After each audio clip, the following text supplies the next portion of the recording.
మిత్రులారా, ఈరోజు మనం ప్రపంచంలో అత్యంత ప్రత్యేకమైన దేశాలలో ఒకటైన ఆస్ట్రేలియా గురించి తెలుసుకోపోతున్నాం. ప్రపంచపటంలో చూసినప్పుడు ఆస్ట్రేలియా ఒక ఖండం కూడా, ఒక దేశం కూడా. అంటే ప్రపంచంలో ఒకే దేశం మొత్తం ఖండాన్ని ఆక్రమించి ఉన్నది అంటే అది ఆస్ట్రేలియా మాత్రమే. ఈ దేశం తన ప్రకృతి సౌందర్యం, ప్రత్యేకమైన జంతువులు, విస్తారమైన ఎడారులు, అద్భుతమైన సముద్రతీరాలు మరియు ఆధునిక నగరాలతో ప్రపంచవ్యాప్తంగా ప్రసిద్ధి చెందింది. ఆస్ట్రేలియా గురించి ఆసక్తికరమైన విషయమేమిటంటే, ఈ దేశం చాలా అభివృద్ధి చెందినప్పటికీ ఇక్కడ ఇప్పటికీ ప్రకృతి ప్రధాన పాత్ర పోషిస్తోంది. ప్రపంచంలో ఎక్కడా కనిపించని అనేక జంతువులు మరియు మొక్కలు ఈ దేశంలో మాత్రమే కనిపిస్తాయి. భౌగోళిక స్థానం. ఆస్ట్రేలియా ప్రపంచంలో అత్యంత చిన్న ఖండమైనప్పటికీ ఇది భూభాగపరంగా ప్రపంచంలో 6వ అతిపెద్ద దేశం. ఆస్ట్రేలియా దక్షిణ గోళంలో ఉంది మరియు చుట్టూ సముద్రాలతో కప్పబడి ఉంటుంది. ఈ దేశాన్ని చుట్టుముట్టిన ప్రధాన సముద్రాలు Indian ocean, Pacific ocean, southern ocean. ఈ సముద్రాలు ఆస్ట్రేలియాను ఒక ద్వీపఖండంగా మార్చాయి. ఆస్ట్రేలియాకు భూమి ద్వారా సరిహద్దులు ఉన్న దేశాలు లేవు. అందుకే ఇది ప్రపంచంలో అత్యంత పెద్ద ఐలాండ్ నేషన్గా కూడా పరిగణించబడుతుంది. రాజధాని మరియు ప్రధాన నగరాలు. ఆస్ట్రేలియా దేశ రాజధాని క్యాన్బరా.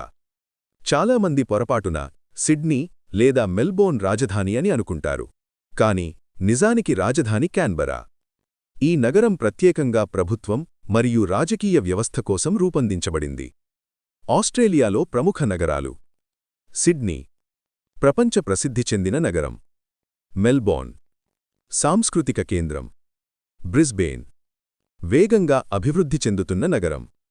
పర్త్ పశ్చిమ ఆస్ట్రేలియాలో ఉన్న ప్రధాన నగరం. అడిలేడ్ కళలు మరియు సంగీతానికి ప్రసిద్ధి. ఈ నగరాలు ప్రపంచంలో అత్యంత నివాసయోగ్యమైన నగరాల జాబితాలో తరచుగా కనిపిస్తాయి. ప్రత్యేకమైన జంతువులు. ఆస్ట్రేలియా గురించి మాట్లాడితే అక్కడి జంతువులు తప్పక గుర్తొస్తాయి. ఈ దేశంలో ప్రపంచంలో ఎక్కడా కనిపించని అనేక జంతువులు ఉన్నాయి. ఉదాహరణకు క్యాంగరూ, కోఆలా, ప్లాటిపస్, వోంబాట్. ఈ జంతువులు ఆస్ట్రేలియాకు ప్రత్యేక గుర్తింపు తీసుకువచ్చాయి. క్యాంగరూ ఈ దేశానికి జాతీయ చిహ్నంగా కూడా భావించబడుతుంది. ఎడారులు మరియు అవుట్బ్యాక్. ఆస్ట్రేలియా భూభాగంలో పెద్ద భాగం ఎడారి ప్రాంతం. ఈ ప్రాంతాన్ని సాధారణంగా ఆస్ట్రేలియన్ అవుట్బ్యాక్ అని పిలుస్తారు. ఇక్కడ జనాభా చాలా తక్కువగా ఉంటుంది, కానీ ప్రకృతి సౌందర్యం మాత్రం అద్భుతంగా ఉంటుంది. ప్రసిద్ధమైన ఎడారి ప్రాంతాలు. Great Victoria Desert, Great Sandy Desert. ఈ ప్రాంతాలు ఆస్ట్రేలియా యొక్క ప్రకృతి వైవిధ్యాన్ని చూపిస్తాయి. గ్రేట్ బ్యారియర్ రీఫ్ ఆస్ట్రేలియాలో ఉన్న ప్రపంచ ప్రసిద్ధ ప్రకృతి అద్భుతాలలో ఒకటి. గ్రేట్ బ్యారియర్ రీఫ్ ఇది ప్రపంచంలోనే అతిపెద్ద కారల్ రీఫ్ వ్యవస్థ. ఈ రీఫ్ సుమారు 2300 కిలోమీటర్ల పొడవు ఉంటుంది. ఇది అంతరిక్షం నుండి కూడా కనిపించేంత పెద్దది. గ్రేట్ బ్యారియర్ రీఫ్లో వేల రకాల చేపలు, పగడాలు మరియు సముద్ర జీవులు నివసిస్తాయి. అందుకే ఇది ప్రపంచ పర్యాటకులకు ప్రధాన ఆకర్షణగా మారింది. వాతావరణం. ఆస్ట్రేలియాలో వాతావరణం ప్రాంతాన్ని బట్టి మారుతుంది. దేశం చాలా పెద్దది కావడం వల్ల వివిధ రకాల వాతావరణాలు కనిపిస్తాయి.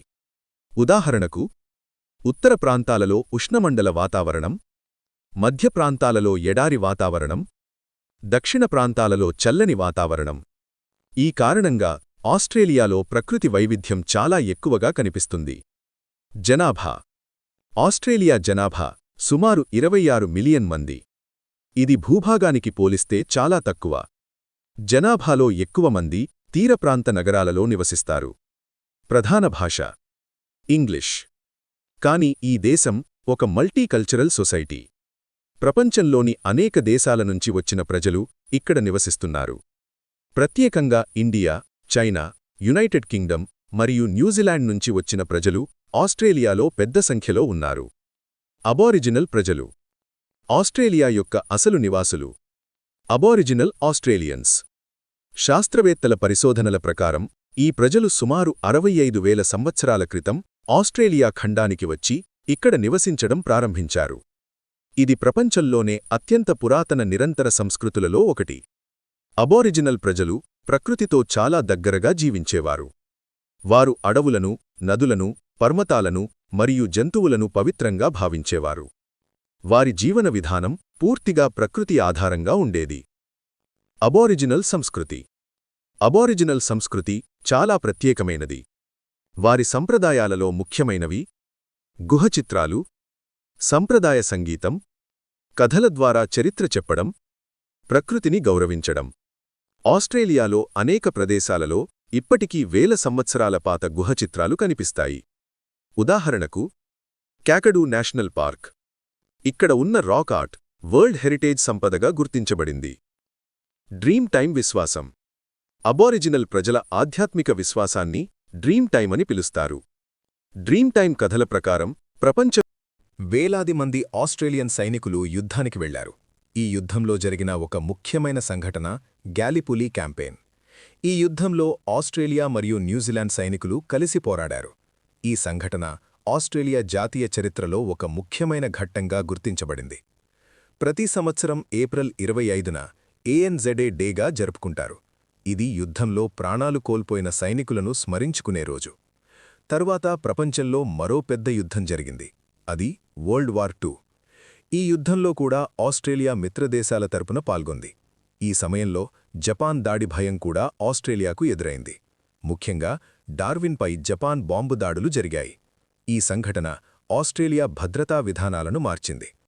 రెండవ ప్రపంచ యుద్ధం తర్వాత ఆస్ట్రేలియా వేగంగా అభివృద్ధి చెందడం ప్రారంభించింది. అనేక దేశాల నుండి వలసలు పెరిగాయి. ముఖ్యంగా ఇటలీ, గ్రీస్ మరియు చైనా నుండి వచ్చిన ప్రజలు ఆస్ట్రేలియాలో స్థిరపడ్డారు. దీంతో ఆస్ట్రేలియా ఒక మల్టీకల్చరల్ సొసైటీగా మారింది. దేశం ఆర్థికంగా కూడా బలపడింది.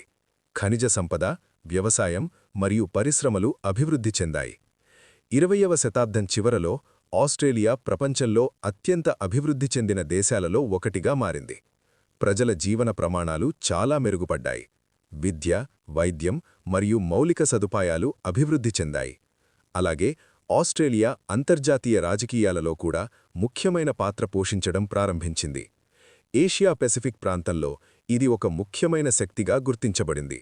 ఈరోజు ఆస్ట్రేలియా ప్రపంచంలో అత్యంత స్థిరమైన ప్రజాస్వామ్య దేశాలలో ఒకటిగా గుర్తించబడుతోంది. Modern Australia economy, society and global role. ఆధునిక కాలంలో ఆస్ట్రేలియా ఎలా అభివృద్ధి చెందిందో, దాని రాజకీయ వ్యవస్థ, ఆర్థిక వ్యవస్థ మరియు ప్రపంచంలో దాని పాత్ర గురించి తెలుసుకుందాం. ఈరోజు ఆస్ట్రేలియా ఒక బలమైన ప్రజాస్వామ్య దేశంగా ఉంది. ఇది ఒక కాన్స్టిట్యూషనల్ మోనార్కీ వ్యవస్థను అనుసరిస్తోంది. అంటే దేశానికి అధికారికంగా రాజు లేదా రాణి ఉన్నప్పటికీ దేశాన్ని ఎన్నికైన ప్రభుత్వం నిర్వహిస్తోంది. ప్రస్తుతం యునైటెడ్ కింగ్డమ్ రాజు ఆస్ట్రేలియా యొక్క ప్రతీకాత్మక రాజుగా పరిగణించబడతాడు. కానీ దేశ పరిపాలన పూర్తిగా ఆస్ట్రేలియన్ ప్రభుత్వమే నిర్వహిస్తోంది. దేశంలో ప్రజలు ఎన్నికల ద్వారా తమ నాయకులను ఎన్నుకుంటారు. ఆస్ట్రేలియా పార్లమెంట్ 2 సభలతో ఉంటుంది. అవి హౌస్ ఆఫ్ రిప్రజెంటేటివ్స్ మరియు సెనెట్. ఈ పార్లమెంట్ దేశ చట్టాలను రూపొందిస్తుంది. దేశ ప్రధానమంత్రి ప్రభుత్వానికి నాయకత్వం వహిస్తాడు. దేశ రాజధాని క్యాన్బరాలోనే ఈ రాజకీయ వ్యవస్థ ప్రధానంగా పనిచేస్తోంది. ఆధునిక ఆస్ట్రేలియా ఆర్థిక వ్యవస్థ చాలా బలంగా ఉంది. ఇది ప్రపంచంలో అత్యంత అభివృద్ధి చెందిన ఆర్థిక వ్యవస్థలలో ఒకటి. ముఖ్యంగా ఖనిజ సంపద ఆస్ట్రేలియా ఆర్థిక వ్యవస్థకు ప్రధాన ఆధారం. దేశంలో భారీగా లభించే ఖనిజాలు ఐరన్ ఆర్, కోల్, గోల్డ్ మరియు న్యాచురల్ గ్యాస్. ఆస్ట్రేలియా ప్రపంచంలో అతిపెద్ద ఖనిజ ఎగుమతి దేశాలలో ఒకటి. ఈ ఖనిజాలు ప్రధానంగా చైనా, జపాన్ మరియు సౌత్ కొరియా వంటి దేశాలకు ఎగుమతి అవుతాయి. వ్యవసాయం కూడా ఆస్ట్రేలియా ఆర్థిక వ్యవస్థలో ముఖ్యమైన భాగం. ముఖ్యంగా గోధుమలు, గొర్రెల పెంపకం మరియు పశువుల పెంపకం విస్తృతంగా జరుగుతోంది. ఆస్ట్రేలియా ప్రపంచంలో అతిపెద్ద వూల్ ఉత్పత్తి దేశాలలో ఒకటి. అలాగే వైన్ ఉత్పత్తిలో కూడా ఈ దేశం ప్రసిద్ధి చెందింది. ఆస్ట్రేలియాలో సాంకేతిక రంగం కూడా వేగంగా అభివృద్ధి చెందుతోంది. ముఖ్యంగా సిడ్నీ మరియు మెల్బర్న్ నగరాలు టెక్నాలజీ మరియు ఇన్నోవేషన్ కేంద్రాలుగా మారాయి. ఈ నగరాలలో అనేక స్టార్టప్స్ మరియు ఐటీ కంపెనీలు పనిచేస్తున్నాయి. ఆస్ట్రేలియా సమాజం చాలా వైవిధ్యమైనది. ప్రపంచంలోని అనేక దేశాల నుండి వచ్చిన ప్రజలు ఇక్కడ నివసిస్తున్నారు. ముఖ్యంగా ఇండియా, చైనా, యునైటెడ్ కింగ్డమ్ మరియు న్యూజిలాండ్ నుండి వచ్చిన ప్రజలు ఆస్ట్రేలియాలో పెద్ద సంఖ్యలో ఉన్నారు. దీనివల్ల ఆస్ట్రేలియా ఒక మల్టీకల్చరల్ సొసైటీగా మారింది. ఇక్కడ వివిధ సంస్కృతులు, భాషలు మరియు సంప్రదాయాలు కలిసి జీవిస్తున్నాయి. విద్యారంగంలో కూడా ఆస్ట్రేలియా ప్రపంచంలో ముందుంది. ప్రపంచంలోని అనేక విద్యార్థులు ఆస్ట్రేలియాలో చదవడానికి వస్తున్నారు.